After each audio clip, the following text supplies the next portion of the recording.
على رسوله الكريم أما بعد فأعوذ بالله من الشيطان الرجيم بسم الله الرحمن الرحيم يا أيها الرسول بلغ ما أنزل إليك من ربك وإن لم تفعل فما بلغت رسالته وقال رسول الله صلى الله عليه وسلم فليبلغ الشاهد الغائب أو كما قال عليه الصلاة والسلام। محترم হাজিরিন, আপনারা তবলিগি জামাত এবং তার কর্মকাণ্ড সম্পর্কে কয়েকটা প্রশ্ন করেছেন। এই প্রশ্নগুলির জবাব আমি আপনাদের দিচ্ছি। প্রথমে আপনারা প্রশ্ন করেছেন কুরআন ও হাদিসে তবলিগের বৈধতা কি। তবলিগের বৈধতা নয়, কুরআন এবং হাদিসে তবলিগের বাধ্যবাধকতা আছে। তবলিগ করার জন্য আল্লাহ পাক রব্বুল আলামিন হযরত আদম আলাইহিস সালাম থেকে নিয়ে মুহাম্মদুর রাসূলুল্লাহ সাল্লাল্লাহু আলাইহি ওয়াসাল্লাম পর্যন্ত সমস্ত নবী রাসূলগণকে পাঠিয়েছেন। একমাত্র তবলিগের জন্যই আল্লাহ সমস্ত নবী রাসূলগণকে পাঠিয়েছেন। বুঝতে হবে তবলিগ শব্দটার অর্থ কি। তবলিগ শব্দের অর্থ হলো পৌঁছাইয়া দেওয়া।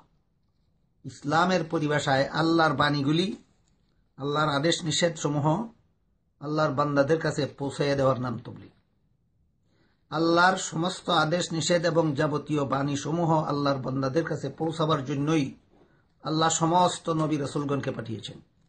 সুতরাং এই তবলিগ নবীগণের কাজ। পবিত্র কোরআনের এক আয়াতে আল্লাহ বলেন, ইয়া আইয়ুহার রাসূল বাল্লিগ মা উনজিলা ইলাইকা মির রাব্বিক ওয়া ইল্লাম তাফআল ফামা বাল্লাগতা রিসালাতাহ। অর্থাৎ হে রাসূল করিম সাল্লাল্লাহু আলাইহি ওয়াসাল্লাম, আপনার রবের পক্ষ থেকে আপনার কাছে যা কিছু নাজিল করা হয় সবগুলি আপনি আল্লাহর বান্দাদের কাছে পৌঁছে দিন। যদি আপনি এর কোনো কথা পৌঁছাতে বাকি রাখেন তাহলে আপনাকে নবী বানিয়ে রাসূল বানিয়ে যে দায়িত্ব দেওয়া হলো সেই দায়িত্ব আদায় হবে না। এই আয়াত থেকে অতি সুস্পষ্টভাবেই প্রতীয়মান হয় যে মহানবী মুহাম্মদুর রাসূলুল্লাহ সাল্লাল্লাহু আলাইহি ওয়াসাল্লামকে আল্লাহ পাক রব্বুল আলামিন তবলিগের কত বড় গুরুত্ব প্রদান করেছেন।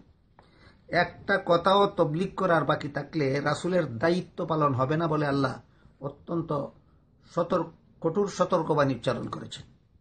এই জন্য মহানবী মুহাম্মদুর রাসূলুল্লাহ সাল্লাম সারা জীবনভর তবলিগের কাজ করার পর ঐতিহাসিক বিদায় হজের ভাষণের দিনে যখন দুনিয়ার থেকে বিদায় হওয়ার সময় ঘনিয়ে এসেছিল, তখন তিনি তার উম্মতকে তথা উপস্থিত সাহাবায়ে কেরামকে সম্বোধন করে বলেছিলেন, ফালইউবাল্লিগিশ শাহিদুল গায়ব, তোমাদের উপস্থিতরা অনুপস্থিতদের কাছে তবলিগ করে দিও। আল্লাহ রাসূলকে তবলিগের নির্দেশ দিয়েছেন কুরআনে, আর রাসূল বিদায় হজের ভাষণে তার উম্মতকে তবলিগের নির্দেশ দিয়েছেন। পবিত্র কোরআনের অন্য আয়াতে আল্লাহ বলেন, ওয়ালতাকুম মিনকুম উম্মাতুন ইয়াদউনা ইলাল খাইরি ইয়ামুরুনা বিল মা'রুফি ওয়া ইয়ানহাউনা আনিল মুনকার।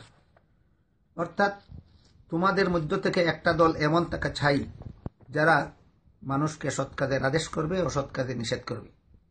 এই কাজের জন্যই এই উম্মতকে আল্লাহ সর্বশ্রেষ্ঠ উম্মত বলে ঘোষণা দিয়েছেন। আল্লাহ অন্য আয়াতে বলেন, কুনতুম খাইরা উম্মাতিন উখরিজাত লিন-নাস তা'মুরুনা বিল মা'রুফি ওয়া তানহাউনা আনিল মুনকার। তোমরা শ্রেষ্ঠ উম্মত এজন্য যে তোমাদেরকে গোটা মানব জাতির কল্যাণের জন্য আবির্ভাব ঘটানো হয়েছে। তোমরা মানুষকে, গোটা মানব জাতিকে সৎ কাজের আদেশ করবে ও সৎ কাজের নিষেধ করবে। অন্য আয়াতে আল্লাহ পাক রব্বুল আলামিন বলেন, ওয়া কাযালিকা জাআলনাকুম উম্মাতান ওয়াসাতা লিতাকুনু শুহাদাআ আলান নাস ওয়া ইয়াকুনার রাসূলু আলাইকুম শাহিদা। যেমনি ভাবে তোমাদের জন্য, এর অর্থ হলো যেমনি ভাবে তোমাদের জন্য আমি আল্লাহ শ্রেষ্ঠ কিবলা নির্ধারণ করে দিয়েছি, তেমনি ভাবে আমি তোমাদেরকে শ্রেষ্ঠ উম্মত সাব্যস্ত করে দিয়েছি। এখানকার আয়াতে আল্লাহ আমাদেরকে শ্রেষ্ঠ উম্মত বলেছেন। পূর্ববর্তী আয়াতে আমাদেরকে শ্রেষ্ঠ উম্মত বলার সাথে সাথে তার কারণ বলে দিয়েছেন। একমাত্র দাওয়াত ও তবলিগের কারণে এই উম্মত সকল নবীর উম্মতের চেয়ে শ্রেষ্ঠ উম্মত। এক হাদিসে রাসূল করিম সাল্লাল্লাহু আলাইহি ওয়াসাল্লাম বলেন, ইন্নাল্লাহা ফাদ্দালানি আলাল আম্বিয়া ওয়া ফাদ্দালা উম্মতি আলাল উমাম। অর্থাৎ আল্লাহ পাক রব্বুল আলামিন আমাকে সমস্ত নবী রাসূলগণের উপর শ্রেষ্ঠ মর্যাদা দান করেছেন এবং আমার উম্মতকে সকল নবীর উম্মতের উপর শ্রেষ্ঠ মর্যাদা দান করেছেন। এই সমস্ত আয়াত এবং হাদিসের দ্বারা সুস্পষ্টভাবে প্রমাণিত যে আমরা হলাম শ্রেষ্ঠ নবীর শ্রেষ্ঠ উম্মত। আমাদের নবীর শ্রেষ্ঠত্বের বিভিন্ন কারণের মধ্যে একটা কারণ হলো, যেহেতু আমাদের নবী শেষ নবী, এ নবীর পরে কিয়ামত পর্যন্ত দুনিয়াবাসীর হেদায়েতের জন্য আর কোনো নবীর দরকার হবে না, এই জন্য এই নবী সর্বশ্রেষ্ঠ নবী। আর আমাদের নবীর উম্মত সকল নবীর উম্মতের চেয়ে শ্রেষ্ঠ হওয়ার কারণ একমাত্র দাওয়াত ও তবলিগ। তার কারণ হল, পূর্ববর্তী যুগের নবীগণ শুধু দাওয়াত ও তবলিগের কাজ করতেন, তাদের উম্মতেরা এই দাওয়াত ও তবলিগের কাজকে ধরে রাখতে পারত না। কিন্তু আমাদের নবী শেষ নবী হওয়ার কারণে, যেহেতু আমাদের নবীর তিরুদানের পর থেকে কিয়ামত পর্যন্ত আল্লাহ আর কাউকে নবী বানাবেন না, কাজেই অন্তর্বর্তীকালীন সময়ের দুনিয়াবাসী মানুষের জন্য দাওয়াত ও তবলিগের কাজটা একমাত্র এই নবীর উম্মতকেই পালন করে যেতে হবে। এ কারণেই আল্লাহ পবিত্র কোরআনে এই নবীর উম্মতকে সকল নবীর উম্মতের চেয়ে শ্রেষ্ঠ উম্মত বলে আখ্যায়িত করেছেন।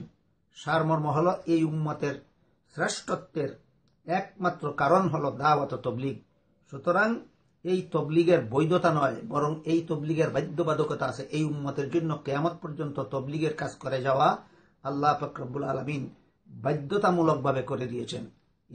এই উম্মত এই কারণেই সর্বশ্রেষ্ঠ উম্মত হিসাবে আল্লাহর কাছে স্বীকৃতি লাভ করেছে।